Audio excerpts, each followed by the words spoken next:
देखिए, बजट जो है एक साल का लेखा जोखा होता है प्रोजेक्टेड कि अगले साल में गवर्नमेंट के पास इनकम के सोर्सेज कौन से होंगे और उनका वो इस्तेमाल किन खर्चों के अंदर करेगी। और किसी भी वित्त मंत्री के सामने दोनों अपेक्षाओं को संतुलित रखने की चुनौती हमेशा होती है। जैसे कि आपने अभी थोड़ी देर पहले कहा भी था कि कोरोना का इम्पैक्ट इकोनॉमी पर रहा है, उसको देखते हुए अगर आप देखें, हम बाकी देशों या अड़ोस पड़ोस के देश की तुलना कर रहे हैं, पर भारत में भी जीडीपी का 82 से 84% अलग अलग आंकड़ों से हम पे लोन है। ये अलग बात है कि मीडिया या बाकी सब जगहों पे ये चीज़ हाईलाइट नहीं हो रही है, तो स्थिति चुनौतीपूर्ण है। जो 31 तारीख को इकोनॉमिक सर्वे आएगा, उसमें जो देखने लायक बातें होंगी वो देखने लायक बातें कि अपार्ट फ्रॉम कि कितना इन्वेस्टमेंट हुआ, हमारा फिस्कल डेफिसिट क्या रहेगा। ये अपने आप में एक बड़ी चीज़ है कि राजकोषीय घाटा कितना रहने जा रहा है और सरकार उसे कहाँ तक के लिए सीमित करने के लिए अगले बजट में प्लान कर रही है। ये निश्चित तौर पर जब कभी भी इकोनॉमिक रिसेशन आता है तो कैपिटल एक्सपेंडिचर्स बढ़ते हैं, सरकार खर्च करती है, लेकिन किस हद तक जाना चाहिए और कहाँ हमने लिमिट करना है, ये कहीं ना कहीं आर्थिक जिसे अनुशासन कहते हैं उसकी बात होती है। दूसरी तरफ सरकार के पास चैलेंज महंगाई को कंट्रोल रखने का भी होता है और इसका नेगेटिव इम्पैक्ट एक हमारी इंडस्ट्री और बाकी चीज़ों पर भी पड़ता है। हम हाउस लोन देखें तो महंगे हुए हैं। इंडस्ट्री को जो वर्किंग कैपिटल के मिलने वाला जो लोन था वो करीब 2% महंगा पिछली 3-4 क्रेडिट पॉलिसीज़ में मिलाकर हो गया, जो अपने आप में चैलेंजिंग है। और कई सारी कंपनीज़ ऐसी हैं जिनका 2% के आसपास तो टोटल जो उनका टर्नओवर है वो प्रॉफिट नहीं होता। तो आप कहीं ना कहीं उन चीज़ों को संतुलित करने की ज़रूरत है कि जो कंपनीज़ फ़िलहाल प्रॉफिटेबल हैं, गवर्नमेंट के एक्सचेकर के बड़े सोर्स वो क्या करते हैं, फिर अपनी आर्थिक गतिविधियों को सीमित करते हैं। और जब वो आर्थिक गतिविधियों को सीमित करते हैं तो आपको जो लगता है जो जीएसटी की फॉर्म में या इनकम टैक्स की फॉर्म में आपके पास आने वाला पैसा है वो फिर कम होगा।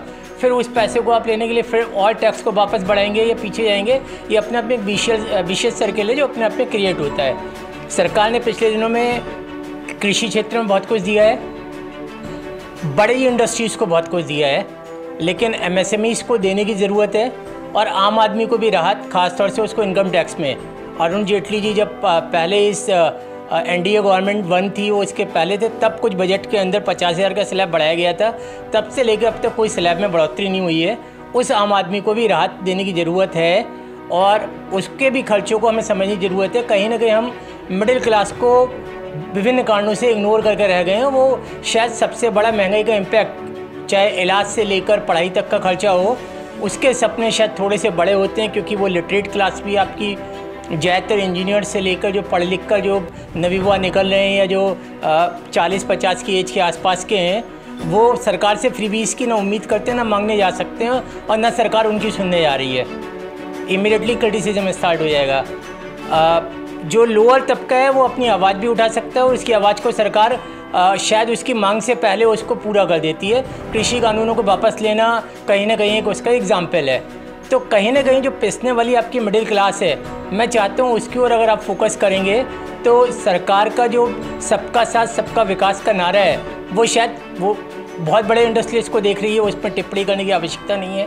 वो किसानों को देख रही है और कितने लाख करोड़ और फ्री में सारी चीज़ों के जो खाद्यान्न से लेकर सब कुछ है वो जा कहाँ से रहा है, वो टैक्स पेयर के पास से जा रहा है। ये अलग बात है कि सरकार ये भी कहती है कि देने वाले इनकम टैक्स के 1 या 2-4% लोग हैं, लेकिन उनकी सोशल सिक्योरिटी क्या है, उनके लिए आपने क्या इंतजाम करा है। तो वो सारी चीज़ें हैं जो एड्रेस करने की ज़रूरत है और साथ ही साथ एक वित्तीय अनुशासन को बनाए रखना अपने आप में एक चुनौतीपूर्ण कार्य होगा। मुझको लगता है कि मेरी शुभकामनाएं हैं कि सरकार इन सभी चीज़ों को पहलुओं को ध्यान में रखते हुए एक संतुलित बजट जो कि आगे कहीं ना कहीं भारत को ले जाने वाला होगा और जो 5 ट्रिलियन इकोनॉमी जो आजकल बात बनी हुई है उसकी ओर ले जाने के लिए इंडस्ट्री को बूस्टअप करने वाला, खासतौर से एमएसएमई सेक्टर, अगर 5 ट्रिलियन इकोनॉमी ले पहुँचानी है तो लार्जर तो आने ही आना है। एसएमई सेक्टर को जब तक आप स्ट्रॉन्ग नहीं करोगे तो एम्प्लॉयमेंट जो एक बहुत बड़ा चैलेंज और बना हुआ है कि आपके पास टर्नओवर तो बढ़ रहे हैं, लेकिन रोज़गार कितने बढ़ रहे हैं।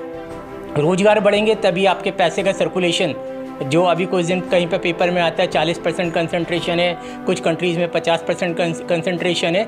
तो इसका मतलब वो 50% पैसा अगर वास्तव में बाज़ार में या लोगों की जेब में पहुंच जाए, हो सकता है 1-2% जो है कि नाम है इन्फ्लेशन बढ़े, मैं उसके फेवर में हूँ, लेकिन सर्कुलेशन और स्टैंडर्ड ऑफ लाइफ इम्प्रूव अगर होती है तो हमें उसको वेलकम करना चाहिए।